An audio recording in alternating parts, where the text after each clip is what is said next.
that the Patriots are in the Super Bowl, and Super Bowl week is finally here. Finally here, I will say, and I don't know if you agree with this, no sympathy for Patriots fans who are like, oh, we've had such a hard time. It's so bad. We haven't been to the Super Bowl in like 5 or 6 years. Yeah, look, here's the thing. We do not sympathize with you because there are teams that have never been to the Super Bowl and never won a Super Bowl.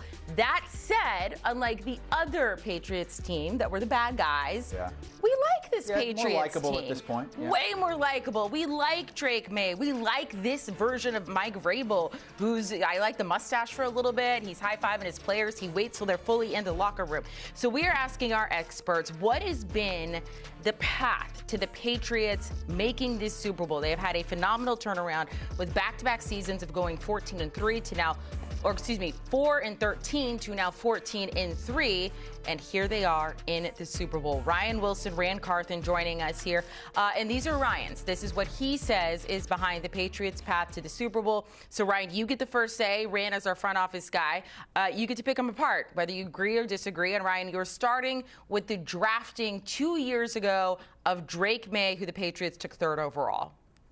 Yeah, I feel like I got the good to see you guys, by the way. I feel like I got the easy part of the test. And by the way, I'm not going to tell you when I got my driver's license, but my first car was a 1980 Honda Civic hatchback. I'll just leave it at that.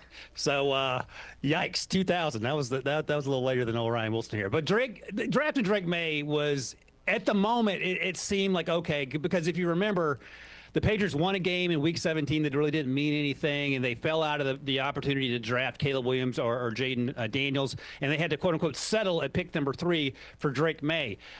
Sometimes you get the quarterback you need, not the quarterback you want, and that's who Drake Maye ended up being, and the progress he made, not only this year, where he's going to be in the MVP conversation with him and Matthew Stafford, of course, but even as a rookie, when he came in and did some of the things that he did, it was clear that the last year's tape at UNC was not indicative of who he was going to be. We know who he is physically, athletically, but he comes from a family of winners that have achieved at the highest level across sports, and that also translated. So Drake Maye is obviously at the top of the list, among other things that we'll talk about in a moment, of why the Patriots, as you point out, Amanda, not a lot of losing seasons after they got the quarterback right once again.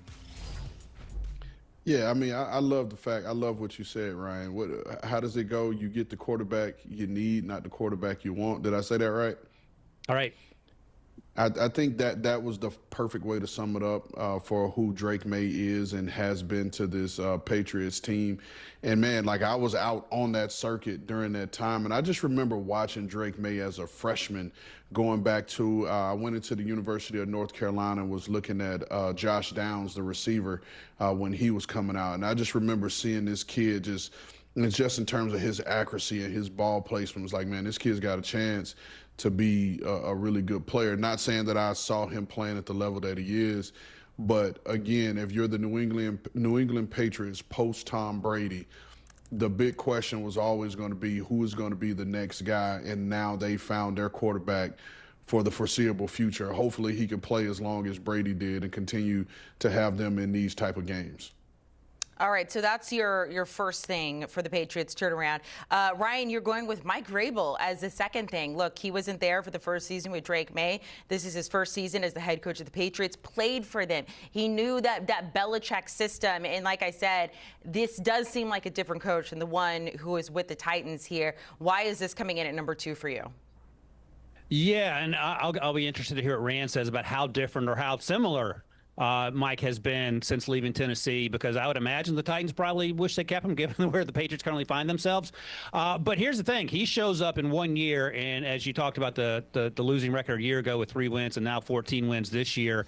And when you listen to the players on that roster talk about what Vrabel has brought to the locker room in terms of accountability, holding people responsible, and you talked about him always sort of being there for the players at the end of every game, Amanda, those little things matter and add up. And oh, by the way, and this is interesting and sort of unique in this day and age of new head coaches, Mike doesn't call plays offensively or defensively. He's obviously a linebacker from back in the day, which allows him to do other things in game, and he is cutting edge ahead of everyone else when it comes to making those decisions in real time. So that taken together, along with getting the quarterback before Mike got there, is why this team is back in the Super Bowl. And again, I'm curious what Rand thinks, having worked with Mike in Tennessee. You know what's funny is like everyone sees Mike as this big, rough, gruff, just guy because of his size and the way he played the game of football. But what and Amanda alluded to it earlier, him high-fiving every player before they enter the locker room. Mike's always done that. That's just who he is. His players love him. The way he goes about his business, the way he approaches each and every meeting. Mike has savant-like smarts when it comes to football. He conducts meetings in which he goes around the room and he's asking all players, whether it's offense, defense, special teams, about the specifics of the game plan and where they fit in their assignments. And all those type of things kind of brought that Belichickian culture back. But I want to be clear when I say this. It is the foundation. The Belichickian culture is the foundation of Mike Vrabel, but Mike put his own twist on it, right? Again, I never played for Coach Belichick, never been in a building with him, but I know Mike, and he's a lot more personable. Relationships with players mean a lot more to him. And so I would imagine that would be the twist that he put on. He has more of a one-on-one personal relationship with these players, which I know means a lot to him. All I'll say is, like, my claim to fame with Coach Vrabel is one time he smiled and even laughed at me in a meeting. Not at me, with me. And I was very proud of that moment because he was not making eye contact with anyone else up until that point. Let's go to the third thing on your list. And Ryan, talking to experts over the course of the season, I think a lot of them say, this is almost as important as getting Coach Vrabel is bringing back Josh McDaniels to work with this offense.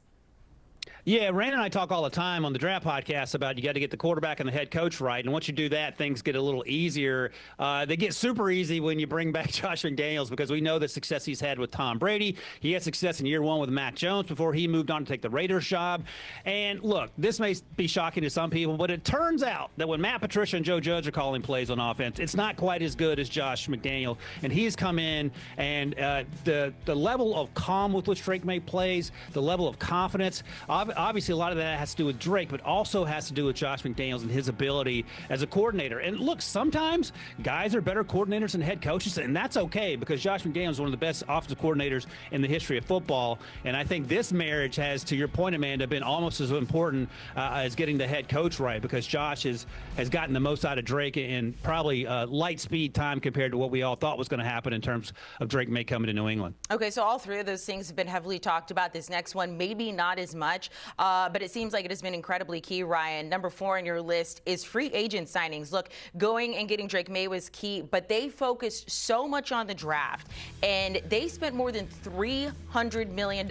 This is where they looked for the core of their team, all of these important pieces. Rand, how does this stack up for you, what they did in free agency? I mean, they absolutely crushed it. If you remember, Amanda and Ryan, Milton Williams had a verbal commitment to go to Carolina. And then New England swooped in. I mean, it was announced, hey, Milton Williams is leaving Philly. He's going to Carolina. He's going to be the new piece for them. And then New England came in on the back end and really recruited him hard and got him to flip his commitment to Carolina and come to New England. So that was huge on them. But Ryan and I, we were just talking about it not even 15, 20 minutes ago. We talk about Drake Maye. We talk about Mike Vrabel. We talk about Josh McDaniels. We talk about Christian Gonzalez and all these guys on defense. But the one person in this Patriots organization that we don't talk about enough is their head guy of personnel, which is Elliott Wolf. And Elliott is a quiet person by nature. He doesn't want any accolades or any attention. But it's been Elliott Wolf and his acquisition of players that has really helped get this team in position. So Mike Vrabel is a candidate for Coach of the Year. I think Elliott Wolf should be a candidate for Executive of the Year with the work he's done with this Patriots team.